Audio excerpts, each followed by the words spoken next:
Hey guys, you're about to watch a video I recorded back in 2018. I was traveling Australia in a caravan with my family doing a speaking tour, and I kind of put out some videos at that time. And this one's about the top 3 mistakes that most people are doing with their thinking, right? The kind of thoughts that are holding people back. And it's kind of really relevant right now. Coming out of COVID, people need to recalibrate the way they think. So I think these are going to be really beneficial to you. So anyway, let's cut to the video.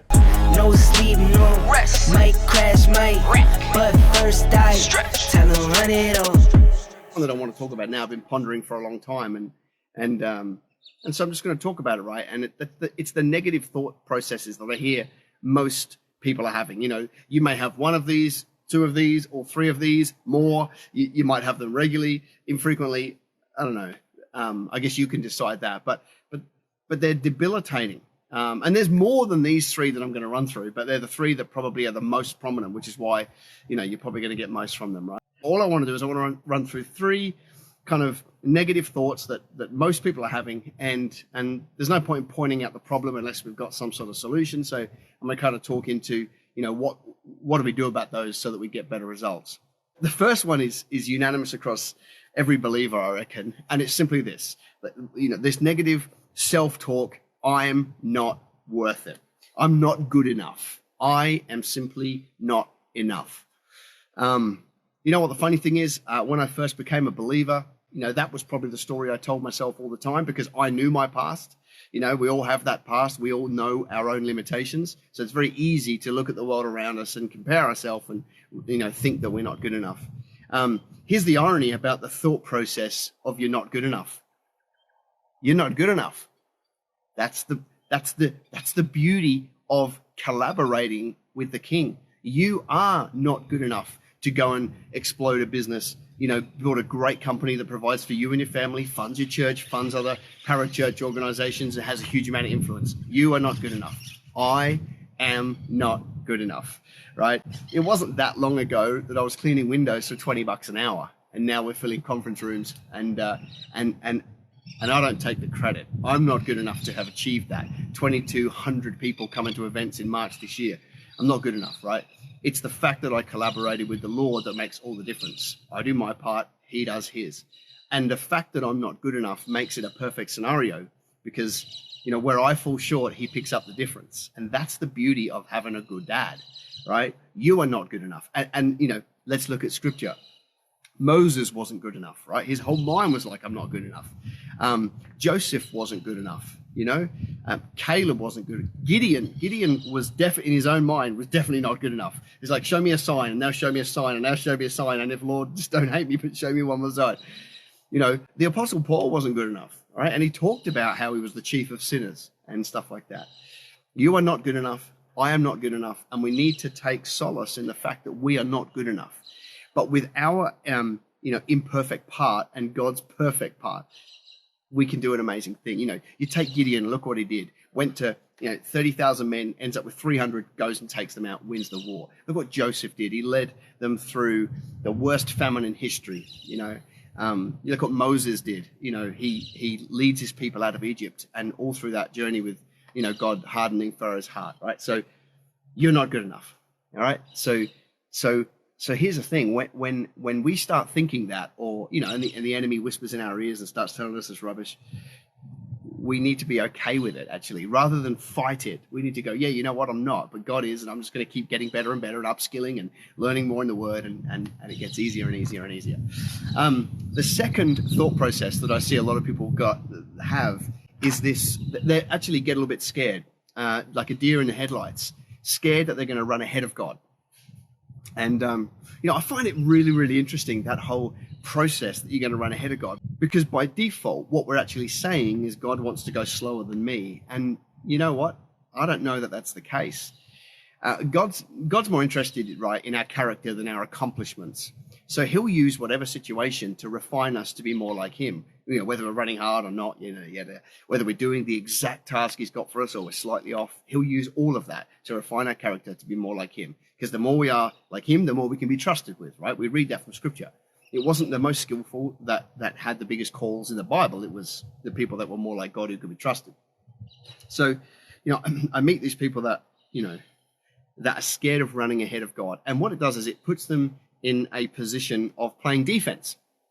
Because what we tend to do in the faith is we try one way, and if it doesn't work, we do 180 degrees and we go the other way and see if it works. We did that with the doctrine around wealth, poverty mentality. Oh, that didn't work. Let's go through prosperity doctrine, and now we know that doesn't work. We do the same with most things, and so what happens is we don't want to run ahead of God. So what we end up doing is going the opposite, and we become the ball and chain. We get so scared about making a decision that we either go nowhere, or our momentum is so slow that we never pick up enough momentum to build anything great. All right. So now, of course, I believe that there is a rhythm of grace. I do think that there is a sweet spot of, us running towards our goals, the Lord's timing being perfect in that, and so forth. I don't know. I haven't met anybody that is operating in that rhythm of grace 24/7 for their life. They're always running ahead. They're always running behind, whatever. They're always somewhere. And then it's just a job of checking yourself and coming back to that rhythm of grace. But here's my concern. Most people get so concerned about running ahead of God that they actually go the other way and do very little. And it's crazy to me, right? You're accountable for using all of your gifts and talents. If you want to get heavy on this, Paul talks about the judgment seat of Christ. That's not a judgment seat of sin. Right? That's already been paid for. You're a redeemed believer. You're going to heaven. Happy days. You cannot get a better deal than that. But the judgment seat of Christ is where we'll be compared against the gifts and talents he put inside of us. How did we use them? Did we use them? Did we play full out? Is there a return on that investment? And I guess that's what I'm saying here. You second guessing yourself about not wanting to run ahead from God is crazy. It's crazy. Do you know what? See, I'm a big worker. I get a lot done in a short amount of time. I love being, strategic. I love thinking big, all those things. Have I run ahead of God? Maybe. Is God punishing me for that? No. Why? Because my heart is on pursuing his heart. I'm pursuing his call. Yes, he may have slowed me down from time to time, but you know what? Because I've run hard at the things he's got for me, he has done more from left field and brought the super to my natural because I was running. And I may have been running slightly off target, and I may have been running at things that didn't produce fruit. But as I've been running, he has matched me and added to it. And that's why we've built such a big amount of momentum in a short amount of time. Okay. When you take a back seat and you're scared and you get paralysis of, well, what's God, what isn't, what's God, what isn't, you actually just go around in circles, go nowhere. And that's what I don't want you to have. I would rather that you ran at something and collaborated with him and tried to lock arms and run hard at something than play defense and play small. Okay. So that brings me to my third point. So many people are playing small. There's this thinking that success, whatever, I'll call it business success, building a great company, having a team around you, all those things, big revenues, big profits. There is still this thinking that is worldly and fleshy, which is ridiculous. Now, it is worldly and it is fleshy if you're only building a business for you and your own self-interest. Yes, that's worldly and fleshy, and hopefully you do get stood down if that's the case. But if your heart is, I'm building this business because I want to have influence, I want to be godly wisdom to the world around me, I want to make more money than I need, I want to fund my church, I'm going to ring my pastor and say, what have you got? I want to get behind you, I want to fund that stuff. If that's your heart, then it's not worldly to chase success. Success is just mechanics then to go and achieve your desired outcome of using influence and making money. So I guess that's, the concern, is playing small is helping no one. You playing small is serving no one. First and foremost, it doesn't serve you, because in the pursuit of what God's called for you is where your character is going to be refined the most. It's also the most anointed place from a spiritual warfare perspective is to chase down the thing he's got for you. So, when you decide to pursue success for you, whatever that looks like for you, you become a better person, because the journey is so long and so hard to get there that you get refined into being more like him. Okay. So that's my first concern by playing small, is you are worse off. Second part is your church is worse off, right? Because you're not making the money to go and, fund the projects, right? When they say, we want to buy 50 backpacks for the homeless in my area, you're there going, I'll buy one, maybe, Whereas if you go and build this thing, you'd be like, Pastor, let me manage that. You ask for something different, And the third reason that concerns me about playing small is the kingdom loses, because you don't build a big enough business to be invited to the table to have influence in the world around you. And that's what's lacking right now. The reason why we've got so many crackpot ideas is because there's hardly any Christians stepping up. They're not invited to the table because the world doesn't think we've done enough. When you build a bigger business, the invitation for influence will increase. And that's what I want for you. So there are 3 thought processes, and what do you do about it? You've really got to decide and stop apologizing for success. You know what? Here's a funny thing.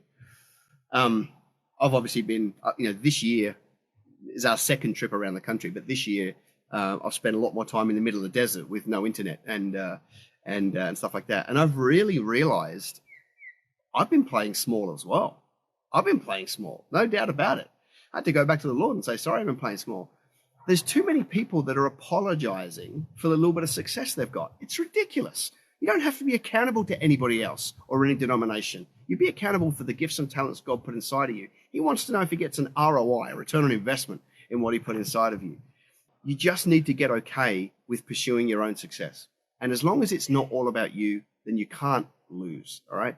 Because the process is going to make you better.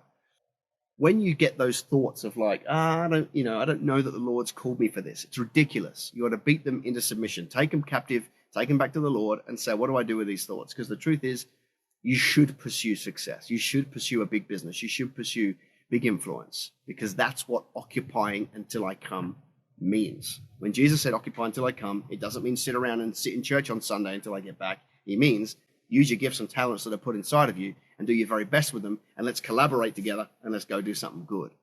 And so that's the thing, right? We can't get caught up in this trap of thinking those negative thoughts, because we will lose. We won't necessarily lose month by month, but we'll lose at the end of our life when we realize we haven't done enough. So anyway, if you're on this live right now, do me a favor and what's the best thing that jumped out to you from this little live? I want some comments in the comments box, please. What's the little thing or the theme or something? I want a comment in there. You lurkers who are up there, I want a little comment from you guys. What's the thing that jumped out to you? Put that in there for me. And I guess I'm just going to wrap it up with this. Playing small is helping no one.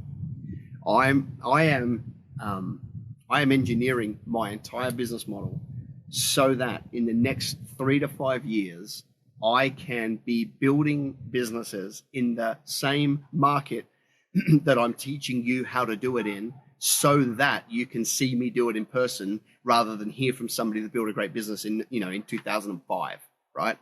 The market's changed too much. I am engineering my entire business model so that I can show you step by step how I'm doing it in the real world, in the market that I'm going to be teaching you in. And so that's what's going on in my world.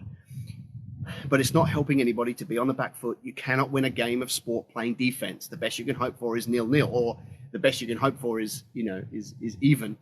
And a zero-sum game is pointless to everybody, right? We've got to start getting on the offense. We've got to start making those sales calls, building that businesses, setting up the joint ventures, doing the marketing, building the business, putting the team around us, marching forward, chasing top-line revenue. You always need to be chasing top-line revenue. We need to start thinking far more strategically and far bigger, all right? And those 3 beliefs I've just talked about, if you get them out, there'll be more, but they'll be the 3 that hold you back the most. So anyway, listen, this would be if you could do me one favor, it would be this: share this video for me, right? Find the share button and share it out, because those 3 beliefs that I spoke about, they're across the board. They're unanimous across believers in business. And I want to touch all of them and give them as much wisdom as I can with my little life. I used to play small. I'm not doing it anymore. So I'm going to tell everybody that I possibly can with every little bit of wisdom God's given me. And that's how I'm going to play full out. Anyway, share this video up for me. It would mean the world to me if you would do that. And I'll be back with some more stuff in just a couple of days. Bless you.